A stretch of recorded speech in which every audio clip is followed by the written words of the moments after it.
आप देखना शुरू कर चुके हैं भदोही जिले का अपना चैनल सत्यम न्यूज वेब टीवी। सुप्रभात, आदाब, नमस्कार। सत्यम न्यूज पर मिलेगी भदोही जिले के हर इलाके की खबर। आज रविवार की खबरों को लेकर एक बार फिर हाजिर हूं मैं नसीर कुरैशी। खबरों की शुरुआत करते हैं भदोही जिले की इस बड़ी व अहम खबर से। भदोही एसपी अभिनव त्यागी की सेवादार पुलिस ने भोजपुरी गायक राजेश परदेसी के साथ मिलकर मानवता की मिसाल पेश की है। खेत में लहलहाती किसान की फसल जलने से एसपी की पुलिस व भोजपुरी गायक ने बचा ली है। पूरे जिले में इस बात की खूब प्रशंसा हो रही है। दरअसल यह पूरा मामला है ज्ञानपुर कोतवाली इलाके के लखनऊ तिराहे का, जहां शनिवार की दोपहर अचानक एक किसान के फसल में आग लग गई। देखते ही देखते गेहूं की फसल को आग निगलने लगी।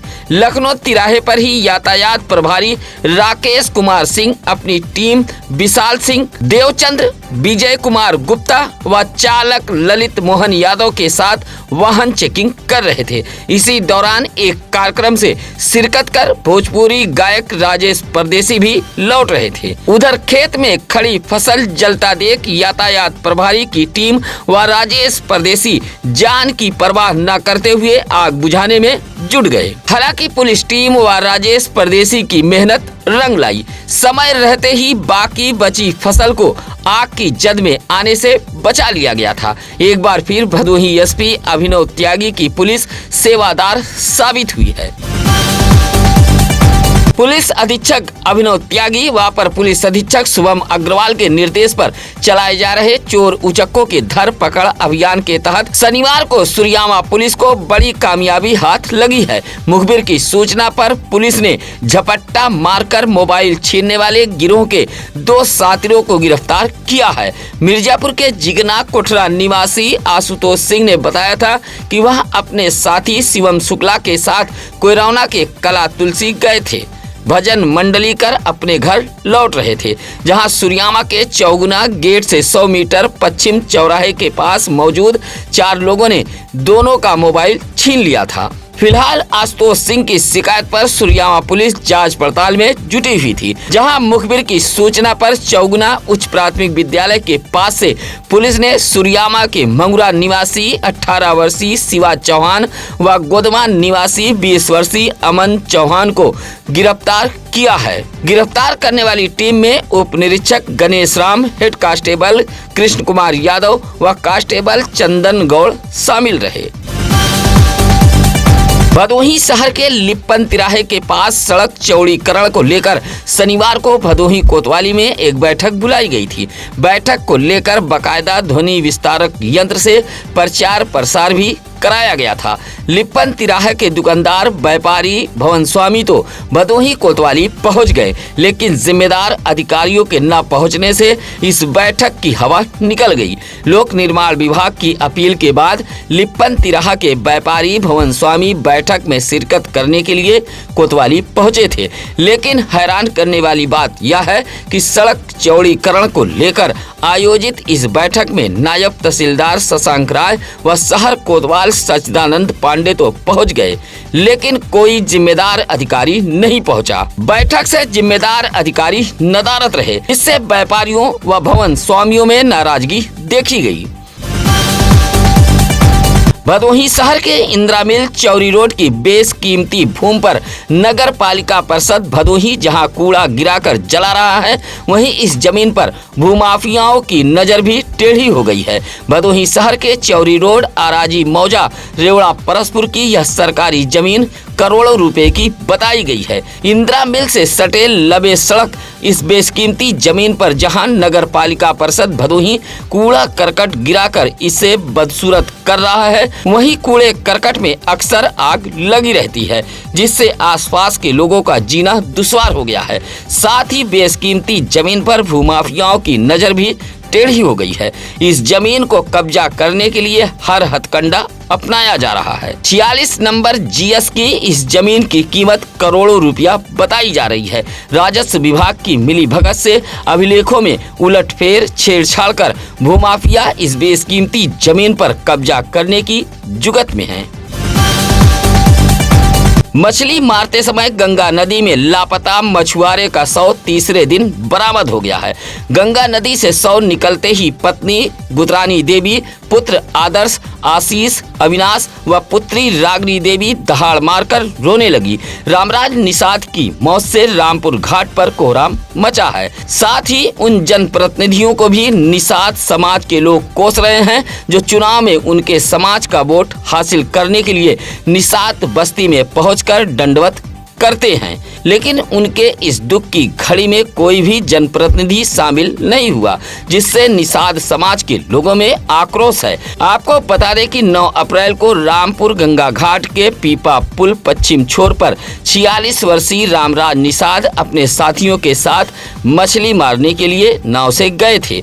गंगा नदी में नाव से मछली मारते समय मछुआरों का जाल गहरे पानी में फंस गया था। इसी जाल को निकालने जब रामराज निषाद गंगा नदी में उतरे तो समा गए थे, जहां शनिवार की सुबह लगभग 6 बजे गंगा नदी से शव बरामद हुआ तो कोहराम मच गया था। फिलहाल पुलिस ने शव को कब्जे में लेकर पोस्टमार्टम हेतु भेज दिया था। इलाके के लोगों ने मृतक परिवार को आर्थिक सहयोग दिए जाने की मांग की है। शनिवार को गोपीगंज नगर पालिका के भी नामित सभासदों ने पद व गोपनीयता की शपथ ली है। उपजिलाधिकारी ज्ञानपुर ने नामित सभासदों को शपथ दिलाई है। गोपीगंज नगर पालिका कार्यालय में ही एक समारोह का आयोजन किया गया था, जहां सरकार की ओर से नामित सभासद संजय गुप्ता, ज्योति नारायण, नीलम दुबे, कौशलेंद्र सिंह बघेल व राधे श्याम निषाद ने शपथ ली है। सभी नामित सभासदों का माल्यार्पण कर स्वागत किया गया था। नामित सभासदों ने कहा कि जनहित के कार्यों को प्राथमिकता देने के साथ साथ सरकार की योजनाओं का भी नगर में प्रचार प्रसार करेंगे। स्वागत करने वालों में सुधा देवी, धीरज मुदनमाल, नंदलाल मौर्य, जयशंकर, गुड्डी, राशिद खान आदि मौजूद रहे। घोसिया नगर पंचायत के दरियागंज एक मैरिज लॉन के पास उस वक्त हड़कंप मच गया जब 11,000 हाई टेंशन विद्युत तार टूटकर गिर पड़ा। जिस समय तार टूटकर गिरा था वहां कुछ लोग बैठे थे और दर्जनों बच्चे खेल भी रहे थे। घोसिया के दरियागंज में विद्युत विभाग की लापरवाही के चलते एक बड़ा हादसा होते होते बचा है। स्थानीय कल्लू नामक व्यक्ति ने बताया कि हैरान करने वाली बात यह है कि जब इलाके के लोगों की सूचना पर विद्युत कर्मी पहुंचे तो तार ठीक करने के नाम पर सुविधा शुल्क की मांग की जाने लगी। इलाके के लोगों ने बताया कि लंबे समय से हाई टेंशन विद्युत तार जर्जर होकर नीचे आ गया था। लगातार शिकायत की जा रही थी, लेकिन कर्मी नहीं चेते। आखिरकार शनिवार की रात 8 बजे अचानक जर्जर हाई टेंशन विद्युत तार टूटकर गिर गया था, जिससे दरियागंज नगर के पास बड़ा हादसा टला है। मोड़ पुलिस चौकी इलाके के बरमोहनी गांव में विद्युत तार में हुए शॉर्ट सर्किट से रमाशंकर यादव नामक किसान का भारी नुकसान हुआ है। जर्जर विद्युत तार से एक और जहां किसान बर्बाद हो रहे हैं, वहीं लगातार फायर ब्रिगेड की भी लापरवाही सामने आ रही है। बरमोहनी निवासी रमाशंकर यादव के मुताबिक घर के बगल व एक मढ़ा बनाए हुए थे। मढ़े के आसपास 70 बोझ गेहूं, 40 बोझ अरहर व 35 बोझ सरसों रखे हुए थे। दोपहर 12 बजे अचानक इन अनाजों के बोझ में आग लग गई। देखते ही देखते मढ़ा भी आग की चपेट में आ गया था। ऊपर से गुजरे विद्युत तार में शॉर्ट सर्किट होने से आग लगने की वजह बताई जा रही है। फिलहाल निजी संसाधनों से आग पर काबू पाया गया था। आग लगी से जहां मढ़ा अनाज जलकर खाक हो गया, वहीं समीप के कई पेड़ भी जद में आए हैं। आग लगी की इस घटना में किसान रमाशंकर यादव का भारी नुकसान हुआ है। गोपीगंज के मेवड़ापुर सोनिया तालाब के पीछे मनबड़ों ने मां बेटी व बेटे को मारपीट कर घायल कर दिया है। घायलों का इलाज सामुदायिक स्वास्थ्य केंद्र गोपीगंज में कराया गया है। अब इस मामले में रुबीना बेगम की तहरीर पर गोपीगंज पुलिस ने मेवड़ापुर सोनिया तालाब निवासी नट्टे व जाहिद के खिलाफ अलग अलग धाराओं में मुकदमा दर्ज कर लिया है। रुबीना बेगम ने पुलिस को दिए गए तहरीर में बताया था कि वह सोनिया तालाब के समीप किराए के मकान में रहती है। मोहल्ले के ही नट्टे व जाहिद पहले उसकी बेटी को मारने पीटने लगे। बीच बचाव के लिए जब वह पहुंची तो उसे भी मारा पीटा गया। उसके बाद उसके बेटे फैसल हुसैन को भी ईंट पत्थर से मार पीट कर घायल कर दिया गया है। फिलहाल पुलिस ने रुबीना बेगम की तहरीर पर नट्टे व जाहिद के खिलाफ मुकदमा दर्ज कर लिया है। भदोही शहर के आलमपुर नई बस्ती की रहने वाली मीम बानो ने भदोही कोतवाली पुलिस को एक शिकायती पत्र देते हुए पति, जेठ व सगी बहन पर गंभीर आरोप लगाए हैं। मीम बानो का आरोप है कि उसका एक मामला न्यायालय में विचाराधीन है। इसी मुकदमे को उठाने के लिए पति गयासुद्दीन, जेठ रियासुद्दीन व रियाजुद्दीन और उसकी सगी बहन सीमा बानो गाली गलौज देते हुए एक राय होकर मारपीट रहे हैं और मुकदमा उठाने की धमकी दी जा रही है। कहा कि मुकदमा न उठाने पर अंजाम भुगतने की भी बात कही जा रही है। घायल मीम बानो का इलाज भदोही के महाराजा बलवंत सिंह राजकीय अस्पताल में कराया गया है। शिकायती पत्र देते हुए मीम बानो ने पुलिस से गुहार लगाई है।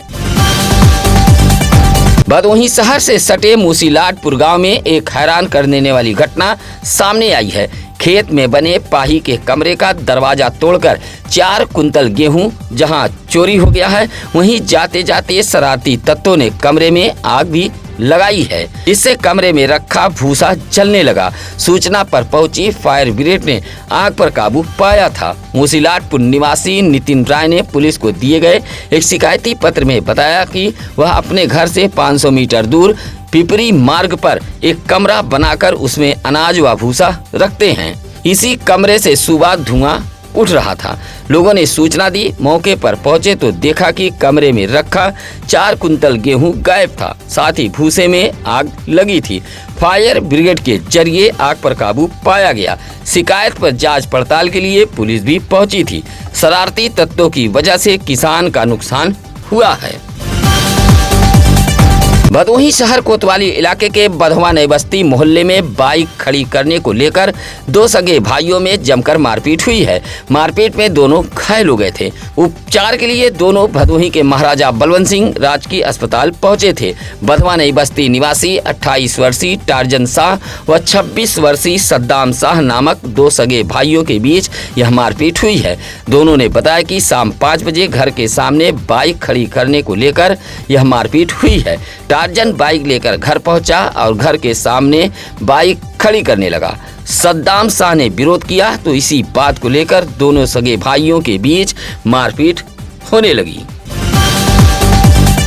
शनिवार को देवदूत विश्वकर्मा सेना का एक प्रतिनिधिमंडल ऊंच के सूफी नगर दौड़ियाही गांव पहुंचा था, जहां मृतक राजेश विश्वकर्मा के परिवार वालों से मुलाकात कर ढांढस बंधाते हुए जीविकोपार्जन के लिए एक सिलाई मशीन भी सौंपी है। आपको बता दें कि गत दिनों ऊंच के सूफी नगर दौड़ियाही गाँव में राजेश विश्वकर्मा नामक व्यक्ति की मौत हो गई थी। उसका शव घर के पीछे एक नीम के पेड़ पर पाया गया था। परिवार के लोगों ने हत्या का आरोप लगाया था, जहां देवदूत विश्वकर्मा सेना के संस्थापक अध्यक्ष राजेश विश्वकर्मा सूफी नगर दौड़ियाही गांव पहुंचे थे और मृतक परिवार से मुलाकात कर ढांढस बंधाते हुए सरकार से आवास मुआवजा दिए जाने की मांग की है। इस मौके पर संगठन के भदोही जिला अध्यक्ष करण विश्वकर्मा, जिला उपाध्यक्ष महेंद्र विश्वकर्मा, सचिव पवन विश्वकर्मा, रमेश विश्वकर्मा, अनिल विश्वकर्मा आदि मौजूद रहे। संगठन के पदाधिकारियों के आने की खबर पर ऊंच पुलिस भी पहुंच गई थी। अखिल भारतीय अग्रगामी किसान सभा व उत्तर प्रदेश किसान सभा 11 अप्रैल को 90 साल का हो गया है, जहां किसान सभा के स्थापना दिवस को लेकर अभोली ब्लॉक के अंतर्गत आने वाले गंगारामपुर गांव में एक कार्यक्रम का आयोजन किया गया था। स्थापना दिवस के मौके पर दर्जनों किसान इकट्ठा हुए और बड़े ही उत्साह के साथ स्थापना दिवस मनाते हुए किसान सभा के संस्थापक सहजदानंद सरस्वती को भी याद किया। इस मौके पर अमरावती देवी, नूरजहां बेगम, रामजीत यादव, सुशील श्रीवास्तव, केशव प्रसाद विश्वकर्मा जैसे किसानों ने बताया कि 11 अप्रैल 1936 को किसानों की आवाज बुलंद करने के लिए इस संगठन का गठन किया गया था। तब से आज तक यह संगठन किसानों के हित की लड़ाई लड़ता चला आ रहा है। स्थापना दिवस कार्यक्रम की अध्यक्षता शोभनाथ गौतम व संचालन भूलाल पाल कर रहे थे। उत्तर प्रदेश उद्योग व्यापार प्रतिमंडल की ओर से गोपीगंज नगर में वार्षिक उत्सव व होली मिलन समारोह का आयोजन किया गया था। होली मिलन समारोह में भारतीय जनता पार्टी के भदोही जिलाध्यक्ष दीपक मिश्रा समेत भाजपा नेता ब्रजेश गुप्ता पहुंचे थे। गोपीगंज नगर के एक प्रतिष्ठान में आयोजित व्यापारियों के इस होली मिलन समारोह में जमकर अबीर गुलाल उड़े थे। सांस्कृतिक कार्यक्रम में जब अनिल जायसवाल ने गीत गाया तो कार्यक्रम में मौजूद लोग झूमने को मजबूर हो गए। व्यापारियों के इस होली मिलन समारोह में आपसी सौहार्द व उत्सव का माहौल देखने को मिला। कार्यक्रम में व्यापारियों ने एक दूसरे को अबीर गुलाल लगाकर बधाई दी है। उधर होली मिलन समारोह में जहां जलपान व भोजन की समुचित व्यवस्था की गई थी, वहीं व्यापार मंडल के नगर अध्यक्ष श्रीकांत जायसवाल ने आए हुए अतिथियों व व्यापारियों का स्वागत किया था। इस मौके पर रतन लाल अग्रहरी, मोहित उमर, अश्वनी अग्रवाल, कृष्ण कुमार आदि मौजूद रहे। समाजवादी पार्टी के जिला कार्यालय पर एक कार्यक्रम आयोजित कर महात्मा ज्योतिबा राव फूले की जयंती मनाई गई है। ज्ञानपुर के कंसापुर में मौजूद समाजवादी पार्टी के जिला कार्यालय पर आयोजित कार्यक्रम में पार्टी के भदोही जिलाध्यक्ष प्रदीप यादव, संतोष यादव, शैलेश सिंह मंटू, करियापाल जैसे तमाम सफाई पहुंचे थे, जहां महात्मा ज्योतिबा राव फूले के चित्र पर पुष्प अर्पित कर उनके जीवनी पर प्रकाश डाला गया और सपाइयों ने नमन भी किया। इस मौके पर सपा जिलाध्यक्ष ने कहा कि पिछड़ों के शिक्षा के अधिकार के लिए महात्मा ज्योतिबा राव फूले ने जीवन भर संघर्ष किया। कहा कि उन्होंने लोगों को पढ़ने लिखने का अधिकार दिलाया था। जिलाधिकारी शैलेश कुमार के निर्देश पर शिक्षा की अलख जगाने गुरुजन घर घर दस्तक दे रहे हैं। बच्चों को स्कूल भेजने के लिए अभिभावकों को जागरूक भी किया जा रहा है। ऐसा ही एक नज़ारा भदोही के गंगापुर में मौजूद इंग्लिश मीडियम प्राइमरी स्कूल से देखने को मिला है, जहां स्कूल की सहायक अध्यापिका यास्मीन बानो, अंकुर त्रिपाठी जैसे गुरुजन घर घर पहुंचकर अभिभावकों को जागरूक कर रहे हैं। अभिभावकों से वार्ता कर बच्चों को स्कूल भेजने की भी अपील की जा रही है। बताया कि बच्चों का आधार बना हो या फिर न बना हो, उन्हें भी स्कूल भेजा जाए और उनका दाखिला कराया जाए। सहायक अध्यापिका यास्मीन बानो ने अभिभावकों से कहा कि शिक्षा सबसे बड़ा धन है, जिसे कोई चुरा नहीं सकता है। साथ ही स्कूल से मिलने वाली योजनाओं के बारे में भी अभिभावकों को जानकारी दी गई है। गोपीगंज के सुंदरपुर गांव में मौजूद एक समोसे की दुकान पर मारपीट हुई है। मारपीट के दौरान कुछ लोगों ने पिता पुत्र की पिटाई कर दी है। साथ ही जाति सूचक शब्दों का भी इस्तेमाल किया गया है। कसीदहान निवासी कन्हैया लाल ने गोपीगंज पुलिस को दिए गए एक शिकायती पत्र में बताया है कि वह अपने लड़के सूर्या को लेकर स्कूल आ रहे थे। सुंदरपुर में मौजूद मुरलीधर की दुकान पर बैठकर समोसा खाने लगे। इसी दौरान संसारापुर के धर्मेंद्र बनवासी भी पहुंच गए। धर्मेंद्र बनवासी दुकान की कुर्सी पर बैठे, जहां दुकानदार ने जाति सूचक शब्दों का इस्तेमाल करते हुए गाली गलौज देने लगा। कन्हैयालाल ने कहा कि जब वह विरोध किया तो उसे व उसके बेटे को मारा पीटा गया है। शिकायती पत्र देते हुए कन्हैयालाल ने कार्रवाई की मांग की है। 8 साल की परी पाठक का जन्मदिन मनाते हुए परिवार सहित पास पड़ोस नात रिश्तेदारों ने ढेर सारी बधाई दी है। सुरियामा के पाली निवासी विनीत कुमार पाठक प्रिया पाठक की पुत्री परी पाठक का जन्मदिन मनाते हुए परिजनों ने केक काटा और इस मौके पर खिलौना, नगद, कपड़ा, चॉकलेट उपहार देते हुए परी पाठक के लंबे उम्र की लोगों ने कामना की है। जन्मदिन कार्यक्रम स्थल को रंग बिरंगे गुब्बारों से सजाया गया था। जन्मदिन कार्यक्रम में वीरेंद्रनाथ पाठक, नवीन कुमार पाठक, मुकेश उपाध्याय, विकास पाठक, प्रवीण पाठक जैसे तमाम लोग मौजूद रहे। सत्यम न्यूज वेब टीवी के जरिए आप अपने बच्चों के जन्मदिन की बधाई भी अपने करीबियों, नात रिश्तेदारों तक पहुंचा सकते हैं। बच्चों के जन्मदिन की बधाई को आप हमें भेज सकते हैं। किसी भी खबर के लिए आप सत्यम न्यूज सिटी कार्यालय भदोही शहर के चौरी रोड बुढ़ा पट्टी में आकर मिल सकते हैं। इसी के साथ अब नसीर कुरैशी को दीजिए इजाजत। नमस्कार, आदाब। ताज़ा खबरों के लिए सत्यम न्यूज को सब्सक्राइब करें